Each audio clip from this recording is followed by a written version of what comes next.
Hello guys, welcome back again. So today I'll show you how to blend and shade and some general knowledge in terms of the shadings so that you'll be able to shade something like this, and you'll also know where to put the shadows and then what kind of things you should be aware of during the process from here.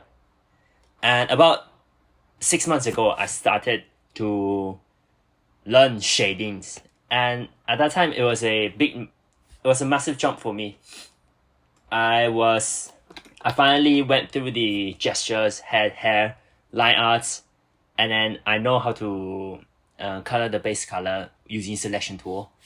But then the shading is a area of unknown, and it was so difficult that it made me almost want to give up on drawing. So that was how difficult it was. So you can see that this was the drawing I was doing. So she's Lucy, and at that time when searching on the internet and YouTube, there are a lot of different knowledge and different methods on shading. And when shading her, I was using cell shading, so without blending the borders, so all of them are very crisp and quite hard. And I was trying to use shadow 1, 2, 3, or at that time there was Saito Naoki's YouTube video on shadow 1, 1.5 and 2. So that was basically the core knowledge in back of my head, and I tried to shade, but you can see that it's pretty bad, and I have no idea where to put the shadows. I don't know what color to use. I was using multiply mode, but I have no idea what it does, and it was a complete mess. I just wanted to end it as soon as possible, like end my misery as soon as possible. So that's how hard it was for me. So hopefully with my video, I can take you from here where I am to here, where you will be able to understand other YouTubers' video more easily, such as Ori Day, Saito Naoki, Mark Brunette, and some normal artists. Their videos are brilliant. It's just that we need some more knowledge to support the understanding in terms of their videos. So hopefully that's my video. So before we go into it, there are some disclaimers in this video. It's quite unusual to have disclaimers. So this video, in terms of the content, the techniques is from Gatan. And Gatan is a Korean artist, and she has a course in Colossal. Link in the description. It's brilliant. It's not sponsoring me, but it's wonderful. And if you have the spare money, you have to buy the lecture, because she teaches you how to color and walk you through it. Some of the lectures are like 4 hours, and she actually really step by step teach you. So it's wonderful. Helps me a lot. And then the knowledge is also from Mark Brunette, Ori Day, some normal artists, Saito Naoki. All of these informations are not my own. It's not original, but I just try to combine them together so that we can understand it a bit more and speed up our process and stop being a beginner, because I'm tired of being a beginner already. So, as usual, these were the questions I summarized. So, you know that we should shade like cylinder, according to Mark Brunette, but we don't really know what kind of techniques we can do. Some say that you should use soft tools or smudge tools, but I think there's a much better way by Gatan. So yeah. In terms of 1, 2, 3 shadows, I didn't know where to put it, and also what they mean and how many colors we should use is still a mystery. So we'll see what we can do for it. And then with this technique, we can shade it with normal mode, and it just makes your life easier without changing the modes or anything like that. So first, in terms of the cylinder and cones, it's quite an important knowledge to know. And let's say that the sun is about 45 degrees and then shining towards the cone and the cylinder. So that's the sun. I'll just close it down. And then we just need to pick the darker color. So the way to shade it is that you use is just a normal basic one size brush, and you shove it here. And if the sun is shining, it's usually like obviously like it's on the left side that it's quite dark, and then don't make it too much. Like if making it too much, it feels like the sun is shining towards it this way. According to Gatan, it's around like 1/3 of it, so not too much, not like here, somewhere around here, not too much. And then the technique of it is that you reduce the opacity of the brush manually. So if you press I in Krita, it reduces the opacity. Presses O, increases the opacity. So reduce around 10 to 30, and then choose a color, and then draw it down, and then choose the next color and go back, and then repeat the motion. Then you'll get a wonderful blended area for you, and it's fast and easy, to be honest. See, like it's blended, it's wonderful. So if you do it on cones, same as well, like don't make it too much. Like this is a bit too much. You make your own judgment, to be honest. It's just a general idea or something to be aware of. Like the darkness shouldn't be too much. And then just change your opacity to around 30 or 20. And then on the top, when it is sharp, the blending should be less, and whereas at the bottom it should be more. Something like here, and then you continue to blend it. And then if you want, you can use the smudge tool to further blend it down. But I think hot brush is good enough already. And if you want, you can change the size of the blending. So like you can use the base color below, and then do it so that it becomes smaller. Or like if you want, you can use the darker color to increase it, so that to make the size of the darkness increase. So it's very easy and very simple. Next, so in terms of what color to use and the meaning behind the shadow 1, 2, 3 is that, let's say we have this blue cone. So that's the base color.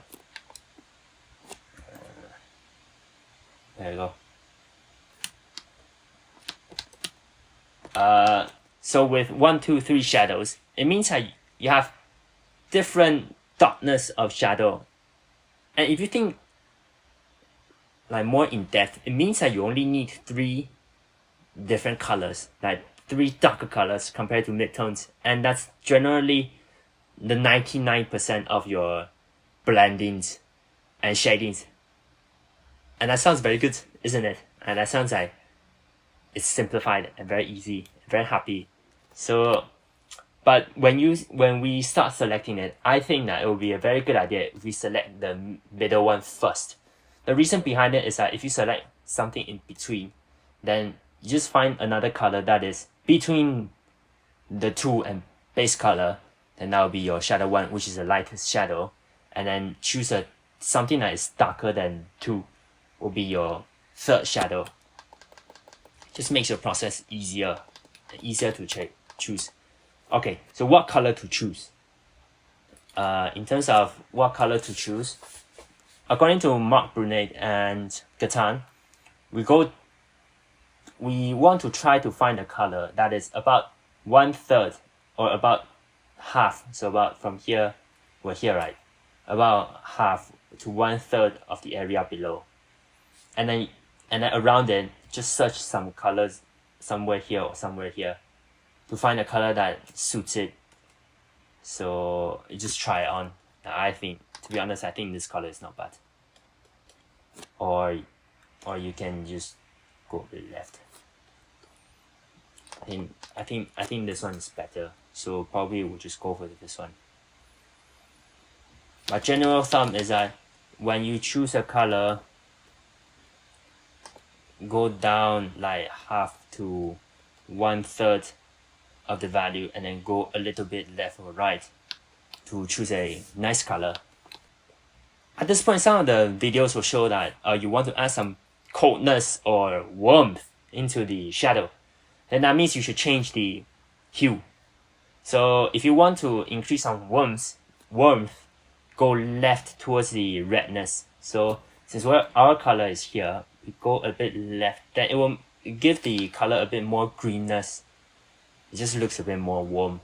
And if you want to increase the coldness in your shadow, then you can go right towards like navy blue. Then you can see that it's more darker and adds more blue into it. So that's generally what it means. So now we just choose this color and then we'll just shade it onto here. So we'll shade it onto here. So here we go. So let's say the sun is as usual going towards here. So probably shade it from here. And then blend it in.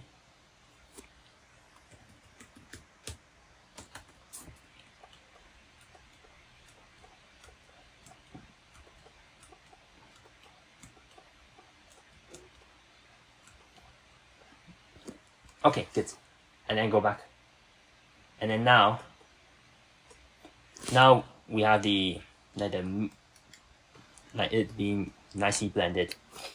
And then you want to choose a base color 1 and base color 3. Shadow 1, sorry. We want to choose shadow 1 and shadow 3. So in terms of that, where is shadow 1 and 3? That's a common issue that I used to have. Because it seems like they often just put shadow 1 and then put shadow 2 on top of it and then shadow 3 even on top of it to make it even darker. But that doesn't make sense to me, to be honest. So I think, well, and it's also from Gatan as well, sorry.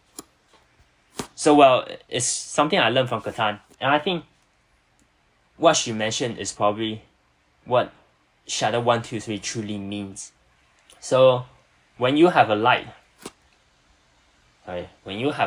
shining here,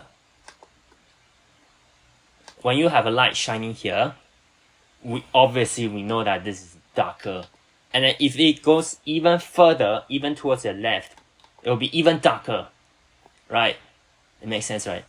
And because this area is not that dark, but it's not directly covered with light, so there's some light, not that dark, but still some shadows and a bit less brightness. So there's some less brightness. So I think probably this is shadow 1, this is shadow 3, and this behind is shadow 2. So see, like, it just makes sense, isn't it? So I think this is what shadow 1, 2, 3 means. That makes sense to me. So we need to find a color that is slightly darker than the base tone, the base color, and then we need to find a color that is even darker than shadow 2 to make the shadow 3. So just find it. So again, we'll just find it. So we know that here. So according to Gatan, it's just a little bit same as a little bit down below. So we know that this color is here. And then go down a little bit towards left or towards right. It's not. Just find it as well. So you just check it. I think this color is a bit too much. Probably like here. Yeah, that looks good. Go a bit left. I think that doesn't look good. Probably like this one. So we'll just choose this one. It's just your judgment. Okay, so what looks good? And then next one, I'll go a bit down left. It looks okay. And that also looks not bad as well. I think this is good. Okay, so probably something. Here we go. So we got all the 4 colors. So we just have to blend it in. So just go back. And you can use like different layers. Some color. There you go. So that's that part. Ooh, I think that is a bit too much. So you can use Control U to adjust the brightness and all three values of it. Sorry, there's a mosquito in my room, so I might be like looking here and there. But it's not. It doesn't mean I'm distracted. It's just because I am distracted. So yeah, just blend it in.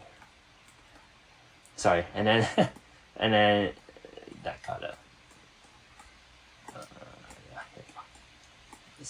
And then reduce the opacity, and then there we go. Good. So same go with the cones as well. And then just something to remember is that the knowledge of this. So this is a cast shadow. So the light is coming from here. Because of cylinder, things is quite dark behind. And it's just something to be aware of, especially in folds and wrinkles when drawing and shading. Thank you very much for watching until now. This is the first part of the video. So I just talked you through all the knowledge I wish I know, all the things I learned over the past 6 months. And in the next video, I'll show you how to blend from this to something from here to here, and then blend it in, and then continue to add on to even more shadows, and then even darker shadows, and then some like adjustments and details. So yeah, that'll be in the next video. So thank you very much for watching, and you can either go on and practice yourself or go on to the next video to check how I do it in front of you. But yeah, good luck, have fun, enjoy the pain and sweat when drawing, and I'll see you in the next video. Bye.